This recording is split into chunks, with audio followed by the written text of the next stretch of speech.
नमस्कार, स्वागत है आपका। आप देख रहे हैं इंडिया वॉइस और मैं हूं आपके साथ योगेश पांडे। देवभूमि समाचार में अब रुख करेंगे खबरों का। चमोली में हो रहे भू धसाओं पर बीजेपी ने भी अपना 14 सदस्यीय एक प्रतिनिधिमंडल चमोली भेजा है, जिसका नेतृत्व पार्टी के प्रदेश महामंत्री आदित्य कोठारी कर रहे हैं।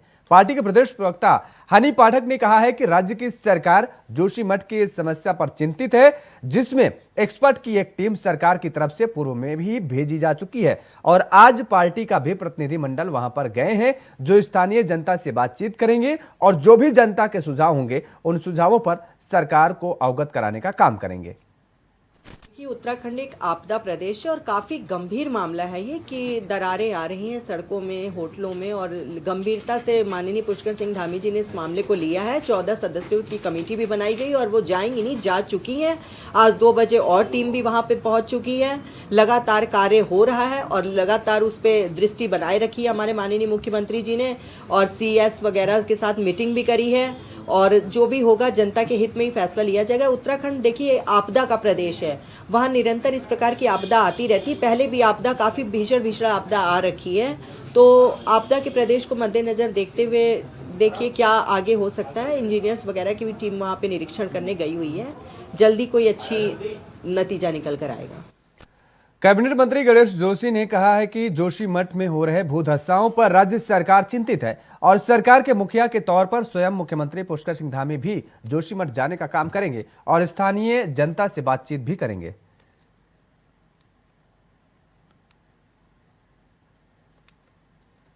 देखिए उत्तराखंड एक आपदा प्रदेश है और काफी गंभीर मामला है।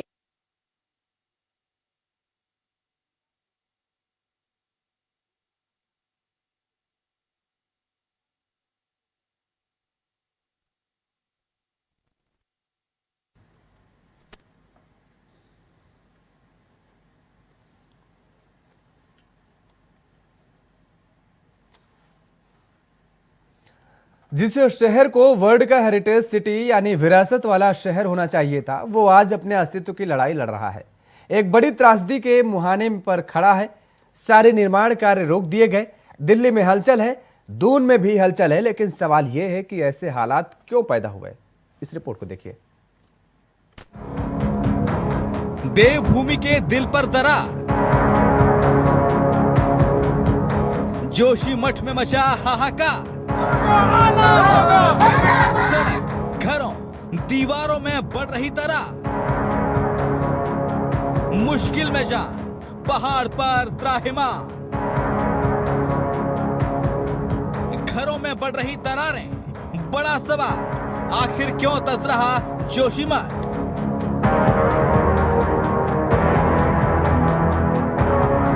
जोशीमठ पर आई पहाड़ तोड़ मुसीबत। मुश्किल में जान, पहाड़ पर त्राहिमाम।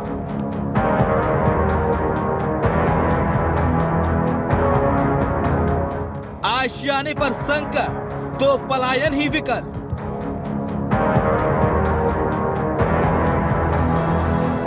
NTPC जल विद्युत परियोजना का विरोध, गुस्से से निकली चिंगारी बनी मशाल। अब क्या समाधान? बड़ा सवाल, कब रुकेगा पहाड़ का सीना चीरकर निकलता पानी?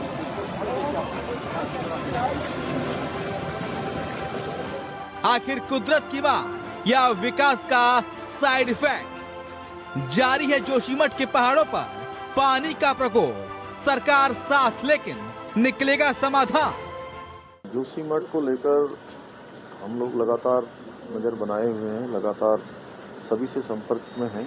वहाँ पर हमारे आपदा प्रबंधन के सचिव, हमारे गढ़वाल के कमिश्नर, सभी लोग वहीं पर कैंप कर रहे हैं और साथ ही जो पुरानी रिपोर्ट जो आई है वाडिया समेत की और अन्य संस्थानों की जो रिपोर्ट है, उस रिपोर्ट का भी हम अध्ययन कर रहे हैं। जो भी जोशीमठ को बचाने के लिए बचाव कार्य, राहत कार्य, सभी कार्य पूरी तरह से ठीक प्रकार से हों। उत्तराखंड के पवित्र बद्रीनाथ धाम और हेमकुंड साहिब पहुंचने के अंतिम पड़ाव जोशीमठ में रहने वाले लोग दहशत में हैं। यहाँ घरों में दरारें आ रही हैं। गेटवे ऑफ हिमालय कहे जाने वाले इस शहर में अब धरती फाड़कर जगह जगह से पानी निकलने लगा है। सहमे लोग अपना घर बार छोड़कर इधर उधर नया आशियाना तलाश रहे हैं। हालांकि जोशीमठ की तबाही की दस्तक को विपक्ष इस आपदा की वजह सरकार की लापरवाही को ही मानता है। जोशीमठ के सैकड़ों मकान दरक चुके हैं। ऐसा माना जाता है कि भूस्खलन के मामले में ये क्षेत्र ज्यादा संवेदनशील है। हालांकि कुछ लोग कहते हैं कि जोशीमठ की पहाड़ी के नीचे सुरंग से निकाली जा रही एनटीपीसी की निर्माणाधीन विष्णुघाट जल विद्युत परियोजना इसकी जिम्मेदार है।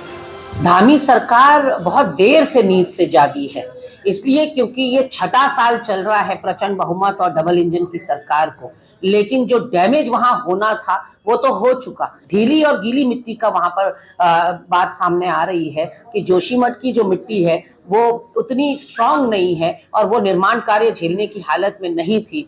फिर क्यों नहीं फॉलो अप हुआ? समिति के जो अध्यक्ष रहे हैं वो लगातार इस बात को कह रहे हैं कि हमने इस बात पर रोक लगाई हुई थी कि वहां कोई भी निर्माण कार्य नहीं होंगे। तो पिछले 5-6 सालों से आप कौन सी कुंभकर्ण की नींद में सोए थे जो अब आप चेते हैं? ये तस्वीरें तस्दीक हैं त्रासदी से पहले की दस्तक की, मगर हर किसी के जहन में बस एक ही सवाल, और वो सवाल ये कि जोशीमठ पर आई पहाड़ तोड़ मुसीबत का क्या है राज। देहरादून से अपने सहयोगी अभय कैंतुरा के साथ सोनू उनियाल, इंडिया वॉइस, जोशीमठ। खबर देहरादून से है, जहां कांग्रेस प्रदेश अध्यक्ष करण माहेरा ने प्रेस से वार्ता करते हुए सरकार पर हमला बोला है। उन्होंने कहा है कि राज्य में चल रही 2 महत्वपूर्ण घटनाओं पर सरकार मौन है। जोशीमठ में 1976 से यह आशंका जताई जा रही थी कि एक कमजोर भूमि है, बावजूद इसके एनटीपीसी द्वारा बड़े स्तर पर लगातार निर्माण का काम चल रहा है। प्रदेश अध्यक्ष ने कहा है कि सरकार धर्म के नाम पर राजनीति करती है, लेकिन अतिक्रमण जैसे विषयों पर नींद में होती है। ना आपकी फोटो ना प्रोटोकॉल का कोई जो है नहीं, ये मैं ऐसा नहीं मैं ये नहीं मानता, क्योंकि बाहर जहाँ कार्यक्रम है उसके बाहर कौन क्या कर रहा है वो अलग चीज़ है, लेकिन अंदर इस तरीके की कोई चीज़ नहीं देखेगी। जिस परिसर के अंदर कार्यक्रम हुआ वहाँ ऐसी कोई घटना नहीं है। वहाँ राज्य नेतृत्व का नहीं था, केवल उसमें केंद्रीय नेतृत्व और जो यूथ कांग्रेस के पदाधिकारी हैं उनके फोटोज हैं। और राज्य में चाहे वो हरीश रावत हो, चाहे वो यशपाल आर्या हो, करण मेहरा हो, प्रीतम सिंह जी हो, किसी की भी फोटो अंदर नहीं थी। ध्वजारोहण किया गया। जोशीमठ में हो रहे भूधसाओं को लेकर संत समाज भी चिंतित है। ज्योतिष पीठ के शंकराचार्य स्वामी अभिमुक्तेश्वरानंद ने जोशीमठ के हालातों पर चिंता जताई है। उन्होंने कहा है कि जोशीमठ में जो भी हालात हैं वो चिंता का विषय है। यही कारण है कि उन्होंने अपने सभी कार्यक्रमों को रद्द कर दिया और खुद जोशीमठ पहुंच रहे हैं। स्वामी अभिमुक्तेश्वरानंद का कहना है कि उन्होंने राष्ट्रपति, प्रधानमंत्री, गृहमंत्री, मुख्यमंत्री को जोशीमठ के हालातों के बारे में पत्र लिखकर सकारात्मक पहल की मांग की है। उन्होंने जोशीमठ को नुकसान पहुंचाने वाले कारणों का पता लगाने और जोशीमठ जैसे ऐतिहासिक नगर को बचाने की अपील की है। स्वामी अभिमुक्तेश्वरानंद फिलहाल अपने जोशीमठ आश्रम के लिए रवाना हो गए हैं।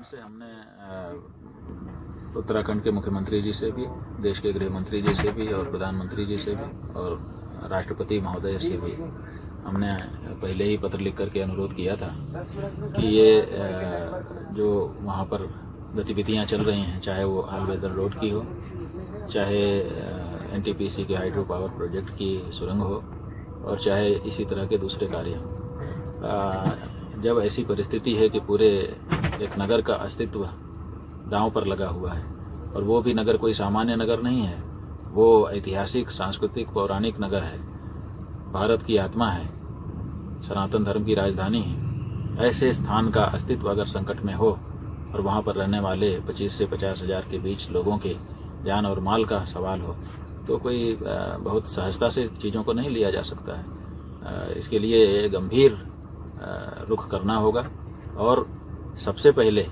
जो असली कारण है उसको जानना जरूरी है कि आखिर ये हो क्यों रहा है। कोई कहता है कि ये हाइड्रो पावर प्रोजेक्ट के कारण हो रहा है, कोई कहता है ऑल वेदर रोड के कारण हो रहा है, कोई कहता है कि नगर का सीवर अंदर ही डाल दिया जा रहा है, उससे हो रहा है। तो बहुत अटकलबाजी है। तो अटकलबाजी क्यों, जब हमारे पास विशेषज्ञ हैं हमारे भारत देश के पास, और नहीं है तो बाहर से विशेषज्ञ मंगवाए जाएं।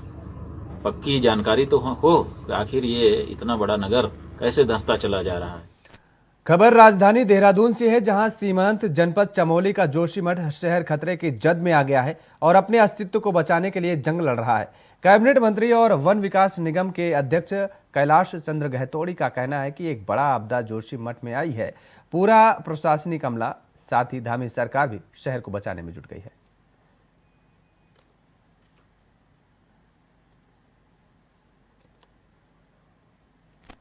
रात के अंधेरे में अधिकारी वहां पर निरीक्षण करने पहुंचे हैं और एक ये संवेदनशील सरकार का ही एक हो सकता है काम और किया है। और निश्चित तौर पर मुख्यमंत्री जी मेरे ख्याल से स्वयं भी जाएंगे और अधिकारियों के साथ सारी चीज़ें कर रहे हैं और इसका समाधान जल्दी होगा। ये आपदा है, ये किसी सोच समझ के नहीं किस समय आ जाए, लेकिन उसके लिए हमारी सरकार भी मुस्तैद है और हमारे मुख्यमंत्री जी रात दिन प्रयत्न कर रहे हैं। जोशीमठ शहर पर बढ़ रहे खतरे को लेकर अब सरकार भी गंभीर है और चिंतित नजर आ रही है। और इसी खतरे को लेकर वरिष्ठ जियोलॉजिस्ट डॉक्टर SP सती से बातचीत की हमारे संवाददाता अभय कैतुरा ने। जोशीमठ के ऊपर खतरा मंडराने लगा है और वहां पर प्रशासन अब संजीदगी के साथ काम कर रहा है। हमारे साथ है वरिष्ठ भूवैज्ञानिक डॉक्टर SP सती जी, उनसे बातचीत करते हैं। सर, जोशीमठ के ऊपर बड़ा खतरा मंडरा रहा है, कई लोग ये कह रहे हैं कि जोशीमठ खतरे की जद में है, अस्तित्व तो खतरे में आ जाएगा। आपको क्या लगता है सर? आपने तो वहाँ का पूरा अध्ययन भी किया था, एक रिपोर्ट भी दी थी। किस तरह के हालात हैं सर इस समय के वहाँ का, क्या किया जाना चाहिए? अभी के हालात तो ये है भाई कि जैसे मैं कह ही रहा हूँ लगातार कि अभी तो सीधे लोगों को बचाने का जद्दोजहद करनी चाहिए। अभी अब क्या साइंस है, कैसे हुआ, क्या किया जा सकता था जो बचाया जाए, अब ये बात नहीं रही। अब ये बात है कि वो सारा का सारा कोलैप्स कर रहा है, मेजर पोर्शन जोशीमठ का कोलैप्स कर रहा है। इसके तहत वहाँ के घरों पे बहुत बड़ा खतरा मंडरा रहा है। लोगों को वहाँ से जल्दी इवैक्यूएट किया जाए और उसकी कैटेगरीज बने कि कोई तो तत्काल शिफ्ट करने की जरूरत है बिना पल गंवाए। कुछ में कुछ दिन की मोहलत दे सकते हैं और कुछ में एक आध महीने 2 महीने की मोहलत दे सकते हैं, लेकिन मेजर पोर्शन जो जोशीमठ का है वो खतरे की जद में है और लोगों को उसके अनुसार तत्काल प्रशासनिक निर्णय अब ज़्यादा होने चाहिए। प्रशासन की जिम्मेदारी ज़्यादा बनती है। भाई सवाल यही है कि आखिर ये खतरा मंडराया क्यों? क्योंकि लोग कह रहे हैं कि भूदशा या NTPC की जो टनल बन रही है उसके चलते भूदशा हो रहा है, या मंदाकिनी से जो धौलीगंगा का जो कटाव हुआ था उसके चलते खतरा बढ़ा है। आपको क्या लगता था, क्या जो भूगर्भीय चीज़ें हैं वो इसके लिए जिम्मेदार है? नहीं, भूगर्भीय देखिए, पूरा हिमालय एक फ्रेजाइल माउंटेन सिस्टम है, यंग माउंटेन सिस्टम है। यहाँ अभी भी हिमालयों के उत्थान की प्रक्रिया अभी जारी है, लगातार भूकंप आते रहते हैं, दरारें हैं, सब कुछ है। इसके अलावा बहुत बड़े लैंडस्लाइड हैं और दुर्भाग्य यह है कि हिमालय में ज़्यादातर बस्तियाँ वो पुराने लैंडस्लाइड के मटीरियल के ऊपर बसी हुई हैं। जोशीमठ भी उसमें है। आप ये पूछ रहे हैं कि जोशीमठ में ये स्थिति आई कैसे? इसका एक कारण नहीं है, इसके कई कारण हैं। इसके कारण ये है कि जोशीमठ खुद में लैंडस्लाइड कि मटेरियल में बैठा हुआ है। दूसरा बात यह है कि जोशीमठ में बड़े पैमाने पर कंस्ट्रक्शन हुए हैं। वहाँ जो घरों का ड्रेनेज है वो ड्रेनेज बेतरतीब है, उस ड्रेनेज की कोई व्यवस्था नहीं थी, वो भी अंडरग्राउंड सीपेज बना। जब लैंडस्लाइड का लूज मटेरियल है, सीपेज बना। तीसरा ये है कि नीचे से अलकनंदा टो कटिंग कर रही, लगातार पाँव काट रही है उसके स्लोप का, तो वो भी एक कारण है। और इस बात की भी पर्याप्त संभावना है कि जो हाइड्रो पावर प्रोजेक्ट्स की जो टनल वहाँ से बनी है, उन टनल्स का भी कोई ना कोई रोल हो सकता है। अध्ययन की जरूरत है। मैं ये कर रहा हूँ, इतना तो डिनाइल, मैं आज की स्थिति में मैं ये रिक्वेस्ट ये करता हूँ कि जो डिनाइल मोड में है, जैसे NTPC वाले कह रहे हैं कि बिल्कुल नहीं हुआ, ये भी नहीं कह सकते आप। जब तक अध्ययन नहीं आया तब तक नहीं कह सकते आप। और ये भी मैं कह दूँ कि बिल्कुल उन टनल्स का रोल है, ये भी जाते होंगे। अध्ययन की जरूरत है, अध्ययन किए जा सकते हैं। बहुत सारे मेथोडोलॉजी मार्कर्स हैं जिससे पता चल जाएगा कि जो पानी वहाँ से अलग, जो धौलीगंगा का पानी लॉक्ड हो रखा है, पिछले 2021 में आपदा जो आई थी 7 फरवरी को, उस दिन जो लॉक हुआ था टनल में जो पानी, उस पानी के सैंपल लेके और अलग वो इस पानी का सैंपल लेके जो पानी ड्रेन हो रहा है इस समय, अगर वो दोनों के सैंपल मैच करते हैं, आइसोटोप स्टडीज होती हैं, उसकी टेक्निक्स हैं, तो बहुत इजीली पता चल सकता है कि ये पानी वही है, तो उसी का रोल है। फिर तो अध्ययन कंफर्म हो गया। और नहीं तो इस बात को इस्टेब्लिश करने के लिए कि भाई टनल का कोई रोल नहीं है, तभी ये अध्ययन होना चाहिए। भाई एक सरकार को क्या सुझाव आप देना चाहेंगे इस समय कि वो ये काम करे ताकि जोशीमठ की जो जनता है जो प्रभावित हो रही है उसके लिए राहत हो सके और जोशीमठ को बचाया भी जा सके? जोशीमठ बचाने की कोई सूरत अभी लगती नहीं है।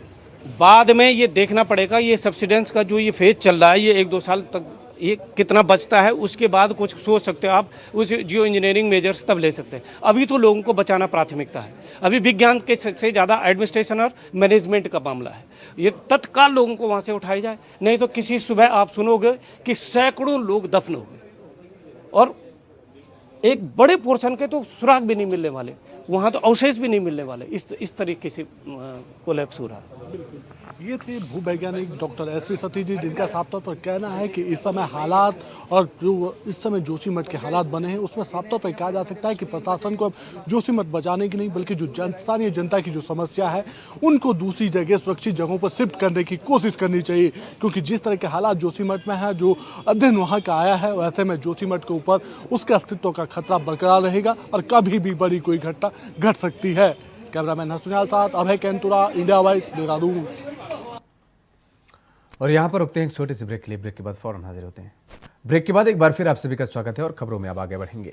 हरिद्वार के सांसद डॉक्टर रमेश पोखरियाल निशंक जिले के दौरे पर रहे। इस दौरान उन्होंने बीजेपी के कार्यकर्ताओं के साथ मीटिंग भी की। इसके साथ ही मीडिया से बातचीत करते हुए जोशीमठ में आ रही भूधसाओं पर चिंता व्यक्त की है। इसके साथ ही इस दौरान उन्होंने कहा है कि वो हिमालय क्षेत्र में बड़ी योजनाओं के पक्षधर नहीं रहे हैं, क्योंकि हिमालय बहुत ही युवा है और बहुत संवेदनशील है और उत्तराखंड में अन्य कई जिलों में भी इस तरह की घटनाएं इन योजनाओं की वजह से या भूकंप की वजह से होती रही हैं। उनका मानना है कि जगहों पर भूवैज्ञानिकों का सर्वेक्षण होना जरूरी है और इस घड़ी में राज्य सरकार पूरी तरह से जोशीमठ के लोगों के साथ खड़ी है। वहीं उन्होंने भारतीय क्रिकेटर ऋषभ पंत को लेकर भी बयान दिया। निशंक ने कहा है कि उन्होंने NHAI के अधिकारियों से बात कर सड़क की समस्याओं को दूर करने के निर्देश दिए हैं ताकि भविष्य में ऐसी घटना न घटे। कि बड़ी योजनाओं पर रोक लगनी चाहिए। दोनों बातें हैं। हालांकि बहुत बड़ी योजनाओं का तो मैं व्यक्तिगत पक्षधर नहीं रहा हूँ शुरू से ही, क्योंकि ये जो हिमालय है ये बहुत संवेदनशील है और यंग, मतलब यदि देखा जाए तो युवा है बिल्कुल अभी यही हिमालय। तो लेकिन जो जोशीमठ का है और बहुत सारी, जैसे हमारा उधर पिथौरागढ़ के कुछ गांव हैं, उत्तरकाशी के गांव हैं, जोशीमठ है, रुद्रप्रयाग के भी हैं। तो ये क्या है कि वो उन योजनाओं के कारण से ही नहीं, वो बहुत सारी जो स्थान हैं वहाँ भूस्खलन से जब भूकंप आता है तो आपने देखा होगा कि दरारें पड़ जाती हैं कई बार। तो ये भूवैज्ञानिक सर्वेक्षण होना चाहिए और जो स्थान हमारे बहुत ही असुरक्षित हैं उन स्थानों पर हम लोगों को चिंता करनी चाहिए। किया भी है पहले भी गवर्नमेंट ने, और पहले भी हमने बहुत सारे गांवों को दूसरी जगह स्थापित किया है। लेकिन जोशीमठ का ये जो भूमि धसाव का है और बहुत खाई बढ़ रही है, तो उसमें गवर्नमेंट ने संज्ञान लिया है और जहाँ जहाँ ऐसे प्रभावित हैं उनको शायद वहाँ से दूसरी जगह स्थापित करने का, हटाने का, शिफ्ट करने के बड़ी पैमाने पर काम हो रहा है उसमें। वहाँ यदि सड़क में थोड़ा सा भी कोई कमी होगी तो दुर्घटनाओं को जन्म देगी। मुझे भरोसा है कि यदि ये कोई कमी होगी वो भी जल्दी से जल्दी दूर हो जाएगी। लेकिन ऋषभ पंत, ईश्वर की बहुत बड़ी कृपा थी कि इतना बड़ा एक्सीडेंट ने, मतलब ईश्वर ने बचा दिया। कहाँ से पूरा पलट कर कहाँ चली गई गाड़ी, और गाड़ी को देख करके कोई क्या सोच सकता है कि पूरी बिल्कुल जल करके राख हो गई हो गाड़ी। तो मैं समझता हूँ कि ये ईश्वर की भी उस पर कृपा है और मेरे उत्तराखंड का नाम, देश का नाम वो रोशन कर रहा है। हम भगवान से प्रार्थना कर रहे हैं बहुत जल्दी वो ठीक हों और उसी गतिशीलता से वो फिर प्रतिनिधित्व करे भारत का पूरी दुनिया में।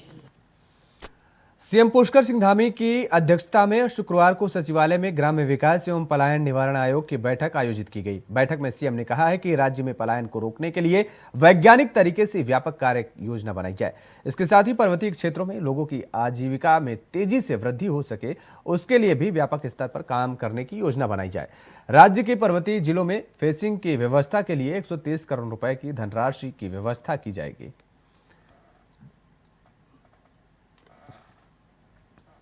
खबर लक्सर से पिछले एक सप्ताह से हरिद्वार क्षेत्र में कोहरे और ठंड का प्रकोप कुछ ज्यादा ही नजर आया है। घने कोहरे का असर रेल व सड़क यातायात पर भी देखने को मिल रहा है, जिससे यात्रियों को काफी दिक्कतों का सामना करना पड़ रहा है। ऐसी ही स्थिति सड़क यातायात की भी है।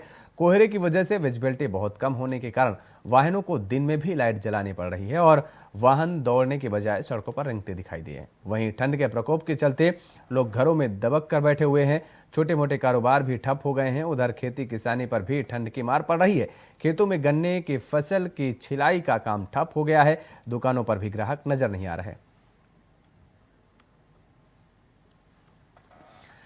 एक और प्रदेश में कड़ाके की ठंड पड़ रही है और ठंड की वजह से आम जनजीवन अस्त व्यस्त हो चुका है। तो वहीं अब उत्तराखंड के पर्वतीय और मैदानी क्षेत्रों में रहने वाले लोगों के लिए राहत भरी खबर सामने आई है।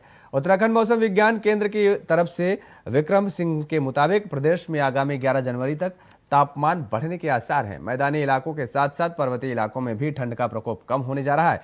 हालांकि विक्रम सिंह ने यह भी बताया कि आगामी 12 जनवरी को एक पश्चिमी विक्षोभ उत्तराखंड पहुंच रहा है, जिसकी वजह से 12 जनवरी से अगले कुछ दिनों तक मैदानी इलाकों में मध्यम स्तर की बारिश होगी। तो वहीं पर्वतीय क्षेत्रों में हिमपात होने की संभावना है।